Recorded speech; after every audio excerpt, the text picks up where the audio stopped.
Once upon a time, there was a boy named Joseph who lived in a village named Alaodum. Joseph was a hard-working farmer and a decent son to his parents. He was known to be very kind and compassionate, but he had a very serious issue. He was unusually very slim, like he had HIV, and he had a face full of pimples. These pimples were so bad that it was as if he had chicken pox all over his face. Now Joseph loved women very much. He adored the women of his village and would consistently give them compliments when they passed him by on the streets of the village.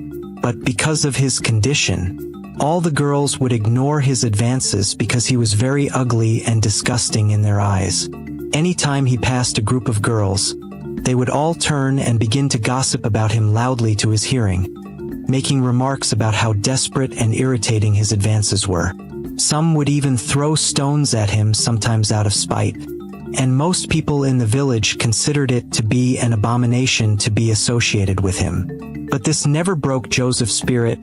He wouldn't mind them because he felt that there was nothing he could do about his condition. He couldn't stop making advances at girls because he was attracted to them, hoping that one day one of them would see him for who he truly was.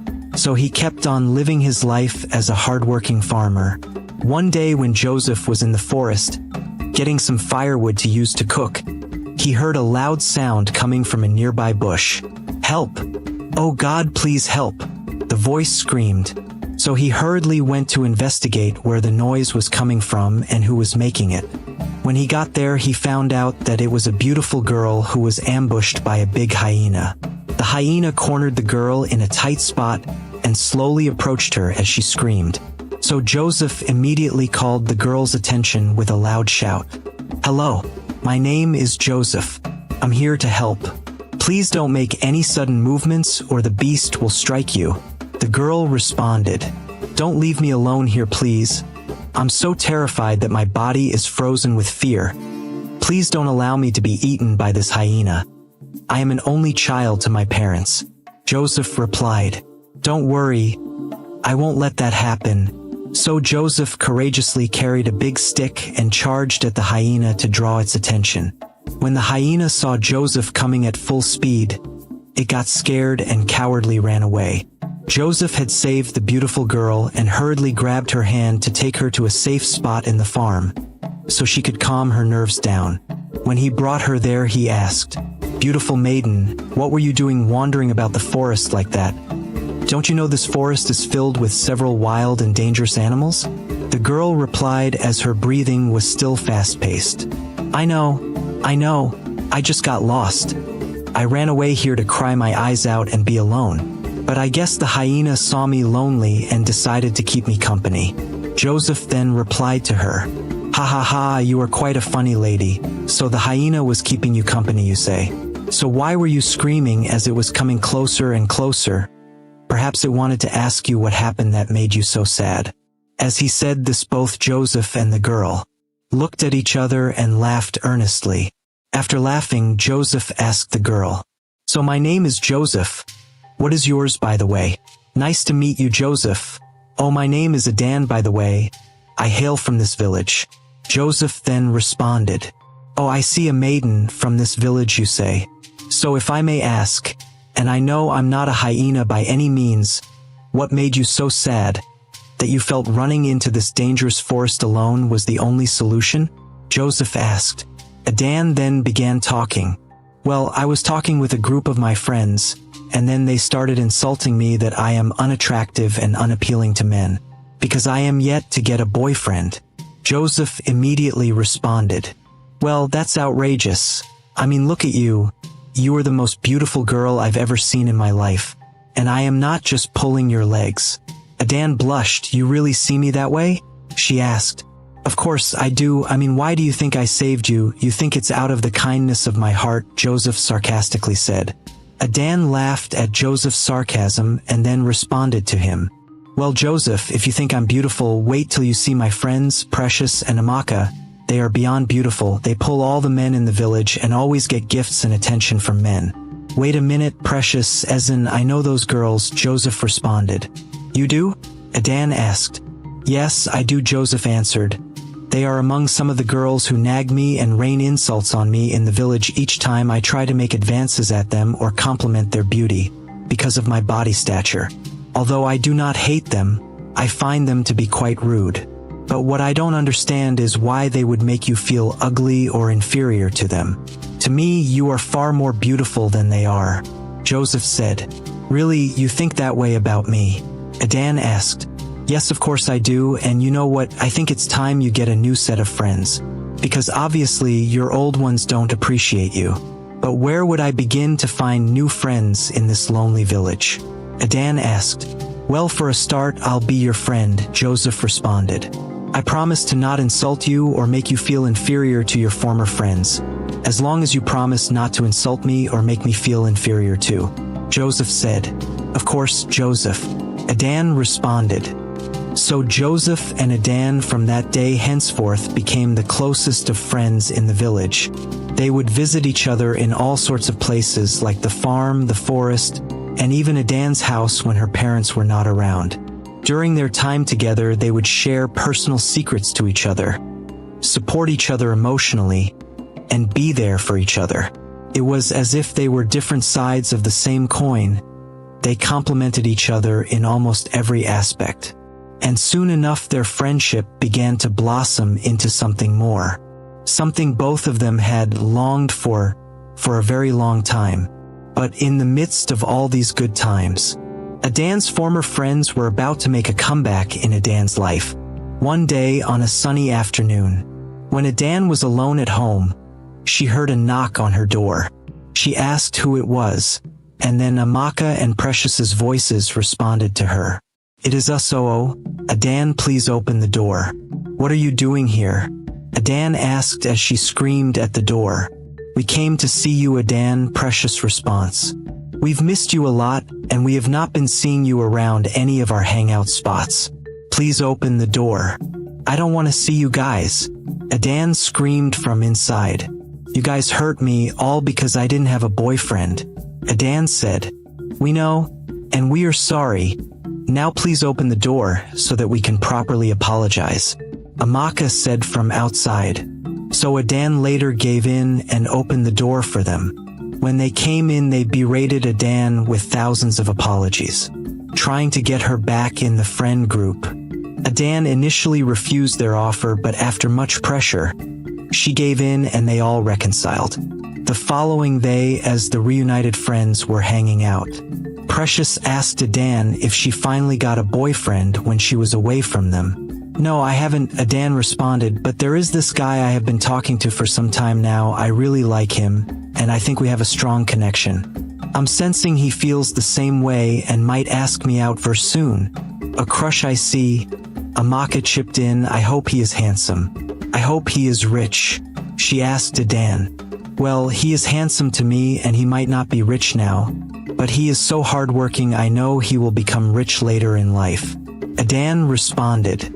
Immediately Adan finished responding, Precious and Amaka burst out laughing hysterically. So you are still this naive? Precious asked Adan. So this your Prince Charming, what is his name? She asked. Adan immediately responded. Well, I am not naive and his name is Joseph for your information. Immediately she said his name. Both Precious and Amaka were struck with silence for a couple of seconds. Amaka then asked, Wait, is it the Joseph that looks like an HIV patient, the one that has a face full of pimples, the ugliest and most disgusting guy in the village? Please don't say it is him. Well, I wouldn't associate his character with such vile and hurtful statements like you just said, but yes, it is that Joseph. And for a matter of fact, I hope you know he can't help looking like that. That is how he naturally is. What actually matters is what is inside his heart. Precious then quickly responded to Adan. Who care about what is in his heart? All that matters is how he looks, and he looks disgusting. Adan, you can't be friends with that guy, you know better. And why not? Why can't I be friends with him? Precious. Adan asked. Precious then responded, well, for one, he is ugly, 2, he is poor, and 3, you know everyone in the village secretly looks down on him because of his stature, so associating with him will inevitably rub off some so that bad will on you. Well, he treated me better than both of you ever did, and all these things you said about him might be true, but that's the more reason why I think he needs me, a true friend to him. Imagine how lonely he must be feeling with all the villagers treating him like an outcast. Look, Precious, you are not Jesus Christ. Stop having a savior complex. Cut that guy off before it is too late. Amaka chipped in. Never. I would never do such a wicked thing to Joseph. Adan responded. Very well. Then if we see you and him together, we would call the attention of the villagers and disgrace both of you, since you don't want to hear word. Precious told Adan. You would never, Amaka responded. Oh yes, I will. Don't try me, Adan, you know what I am capable of, Precious said. Adan then responded. I can't believe I forgave you guys. You guys are just as wicked and heartless as you were before. She then walked out of their presence in contempt. In the evening, Adan got a letter slid under her house door. It was a letter from Joseph, asking her to meet him in the forest the following day at a designated time, stating in the letter that there was something special he wanted to tell her. Adan would happily read the letter, already imagining what the special thing Joseph was going to tell her was. Throughout the night, she was restless in anticipation of the next day. Goosebumps filled her skin as she created different scenarios in her head of what their interaction was going to be like. And during this time, the night dragged on for too long, like tomorrow was wasting time to come for her. But alas, the following day eventually came. Adan quickly prepared and waited for the designated time Joseph instructed they should meet, and when that time came, she left straight for the forest. As she was heading out, she was unaware that Precious and Amaka had sneakily followed her at her back to see where she was going. Now, when Adan arrived at the spot Joseph had instructed her to come to, they both met and hugged each other. They began catching up with each other about what they had been doing the past couple of days. Then all of a sudden, Joseph disrupted the flow of the conversation and started telling Adan, the past few months we've spent as friends has been so fulfilling. I feel like we have known each other our whole lives, and you filled a void in my life that I have been longing for ever since I knew how to say ABC. What are you saying, Joseph? Adan asked, pretending she was oblivious. Joseph then responded, What I am saying, Adan, is that I love you. You are the purest, kindest, most beautiful, and trustworthy girl I know. I feel I was blessed when you became my friend, and that is why now I want to take things a step further with you. Adan, would you marry me? I know traditionally I'm supposed to ask you to be my girlfriend first, but I don't want to waste any of that time. I'm sure in my heart you are the one for me, and I know we will figure out the rest along the way. So Adan, the love of my life, I ask again, would you marry me? After he said this, Adan began blushing uncontrollably as she exclaimed, Yes, yes, I will marry you. They both immediately hugged and Adan kissed him passionately. As the new couple enjoyed their newfound status, Precious and Amaka had already made plans to ruin their moment.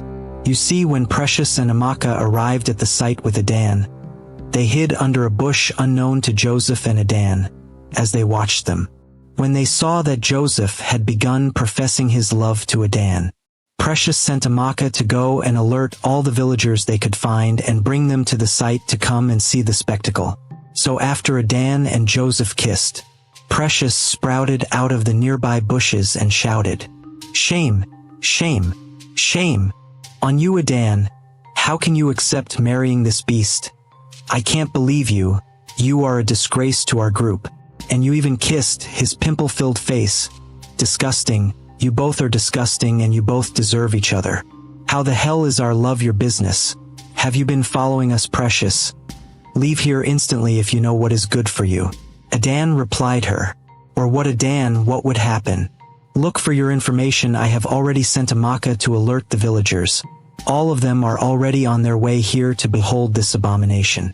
I would advise you to deny this retarded man in front of the villagers and preserve your honor as a maiden in this village, or else you would become a castaway like Joseph. Precious told Adan. What? How can you do such a thing? You wouldn't dare. And for your information, I would never betray Joseph like that. Adan responded as she grabbed Joseph's hand in solidarity.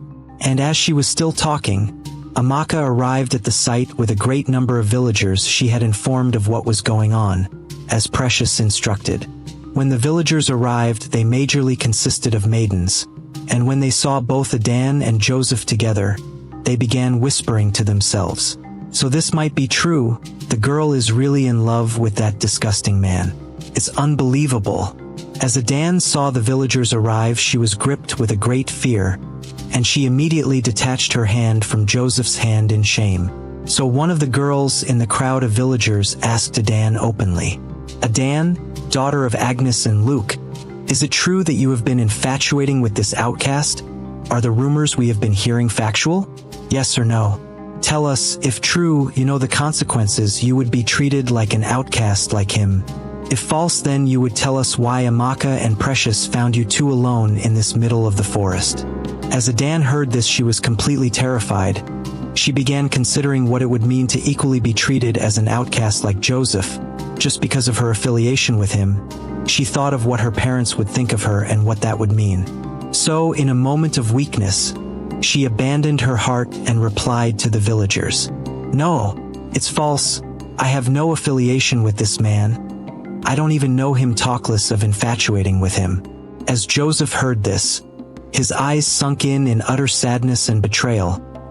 He couldn't believe that those words were coming out of Adan's mouth. But then the villagers asked Adan, "So why were two of you alone in the bush when Amaka and Precious found you?" Adan immediately replied, "He kidnapped me on my way to my parents' farm, and then he tried to grope me. Thankfully that was when Amaka and Precious arrived. When they arrived, they didn't understand what was going on, so they assumed I was flirting with the outcast. I wasn't. I would never subject myself to such a vile act." When Adan finished talking, Precious and Amaka looked at themselves and smiled. They then began defending Adan's story, telling the villagers that they might have misunderstood what was going on between Adan and Joseph, that Adan was actually a victim of Joseph's desperate act to sleep with a woman. When Joseph saw all that went down, tears began pouring out of his eyes. He pleaded with Adan, "Adan, please tell the villagers that this isn't true. Please don't do me like this, please. I can't bear these allegations if they believe what you are saying." As he said this, Adan looked into his eyes with shame as she hardened her heart and responded, "Shut up, outcast, you tried to grope me, stop pretending. These villagers would never believe your lies." After she said this, the villagers believed her story and resolved to arrest Joseph for trying to grope her. Immediately Joseph began running away from their midst in tears as the villagers chased him. They chased him for hours as he ran into the evil forest of their village. But eventually, he lost them in the forest and the villagers gave up and went home. Now in the later hours of that day, while in the forest, hurt and heartbroken, with bruises all over his body from maneuvering the harsh terrain of the forest, he laid there hopelessly under a tree, as he had given up on life. But soon after, a herd of hyenas surrounded him as he laid on the tree and began drawing closer to him. When one of the hyena's legs made a loud noise as it stepped on a broken branch, it woke Joseph up, and he then saw the hyenas drawing closer to him with every step as he laid helpless. Joseph, already defeated, exclaimed, "Go ahead, beast, eat me, devour me. At least I know I am wanted by something, even if it's a beast that wants to eat me." As Joseph said this, he closed his eyes, awaiting to be eaten. That was until he heard a voice. "Why would you think I would want to eat you?" Joseph opened his eyes to hear where the voice was coming from, and lo and behold, it was one of the hyenas talking. Joseph assumed that he must be going crazy because of the loss of blood from his injuries. But the hyena assured him that he was sane. "Fear not, human, for you are not crazy. I am here to help. I've been here to help the whole time. Even when you chased me away the first time, I was here to help," the hyena told Joseph. Joseph then replied, "What do you mean, strange beast? Are you teasing me? Why not just go ahead and eat me and put me out of my misery? Please, I wish to disappear from this world." As Joseph was talking, the hyena took a human-like form in the presence of Joseph. It was a figure of a beautiful, mystic woman, adorned in red and white clothing. The figure started talking. "Joseph, fear not. My name is Ashori, the goddess of the betrayed and hopeless. I came here because I sensed your sorrow in this forest, just as I appeared to your female friend when I also sensed her sorrow from getting betrayed. So what happened, Joseph? Who betrayed you?" The goddess asked. "A goddess, you say? Well, that doesn't impress me," Joseph replied. "You would still find a way to betray me, just like Adan, just like everybody else my whole life. Please help me disappear from this world. You said you are a goddess, right? Please use your goddess powers to destroy me. I beg of you." Joseph asked the goddess desperately. "Joseph of the humans, I can grant your request, but first you have to explain to me how you got to such a harsh resolution. Who betrayed you? And why are you so sad?" the goddess asked. So Joseph agreed to tell the goddess the full story. Now after Joseph told the goddess the full story, she was driven to tears and compassion for Joseph. So she made him an offer. "Joseph, rise. I have heard your story and I feel for you. I would grant you your wish, but in a special way. Instead of killing you, I would grant you the power of invisibility, so that you can seek revenge on all those who cast you away because of your appearance." So Joseph stood up and was given the power of invisibility by the goddess. After Joseph's interaction with the goddess, he left the forest and headed straight for the village, to exact revenge on all those who cast him away in the past. These consisted majorly of the girls who looked down on him all his life. So in the days that followed, with the power of invisibility, he began forcefully sleeping with every girl he hated. Starting with Precious, who was in her parents' house alone at night when she felt a great force overwhelm her and take advantage of her. He then proceeded to Amaka, who was at her parents' farm, when she suddenly felt the presence of a strange man overshadow her and have his way on her. Gradually but surely Joseph went ahead to exact his revenge on all the girls in the village who formerly cast him away. The once kind-hearted, compassionate Joseph was gone. Betrayal and heartbreak had turned him into an invisible monster.